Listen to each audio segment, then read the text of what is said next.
Isa pong Pinay na dating OFW sa Dubai ay negosyante na ngayon sa Canada. Mula po sa pagiging mga empleyado ng hotel, may sarili ng bubble tea restaurant ngayon sa Corner Brook, Newfoundland and Labrador. Kung paano nangyari, narito ang report. Mahigit isang dekada ring nagtrabaho sa hotel industry si Annbel Floreta mula sa Corner Brook, Newfoundland and Labrador. Naging events executive sa Fairmont Hotel sa Pilipinas at Dubai bago na pagdesisyonang mag-migrate ng Canada. Pero dahil paborito nilang mag-asawa ang bubble tea, sinubukan niya munang gumawa ng sarili niyang mga timpla. Start ako sa house lang. I'm selling 5, 10 a day. Kasi hindi ako nagpo-post eh. Word of mouth lang. May isa lang nakaalam. Tapos nagsabi. Kasi ayoko mag-poster. Kasi nga, baka hindi ko rin ma-meet yung need kasi may anak pa akong inaalagaan. So kaya ko lang is very limited quantity. Maliliit pa rin kasi ang mga anak ni Floreta kaya mas mabuti daw ang negosyo mula sa bahay. Pero hanggang sa dumami na ng dumami ang mga order at naghahanap na ng mauupuan ang mga customer.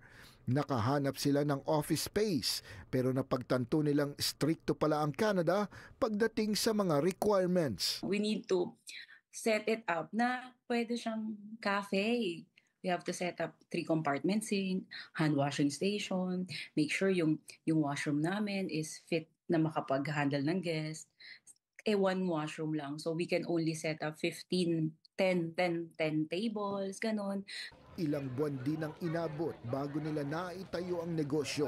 At nitong katapusan ng Hunyo, nagbukas na ang posibleng kauna-unahang Filipino-owned Bestie Bubble Tea sa Corner Brook. Yung bestseller namin, sir, brown sugar cheesecake, creme brulee, tapos taro cheesecake.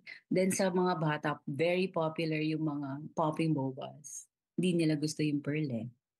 Kasi sir, majority is locals than Filipinos, Asians sa lugar namin. Tapos yung mga locals, hindi talaga namin in-expect na gugustuhin nila. Sila yung regulars na.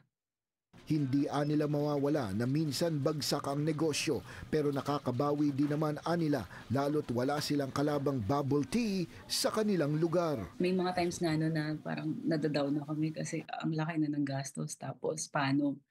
So, yun lang, dasal lang and be ready financially. Kasi, to be honest, financial talaga yung kailangan to build a business here. Hindi naman pwedeng lakas lang ng loob, di ba, sir?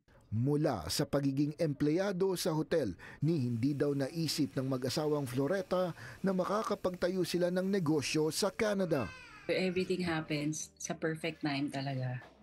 Talagang in God's perfect time. Kasi hindi ko na-foresee lahat to, sir. It happened talaga sa tamang time. Lahat parang everything is planned.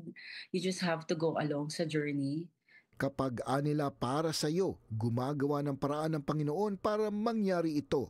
Nasa bawat isa na lamang nila kung paano tutugon at magsisipag sa biyayang ibinibigay at sa plano sa buhay dito sa Canada.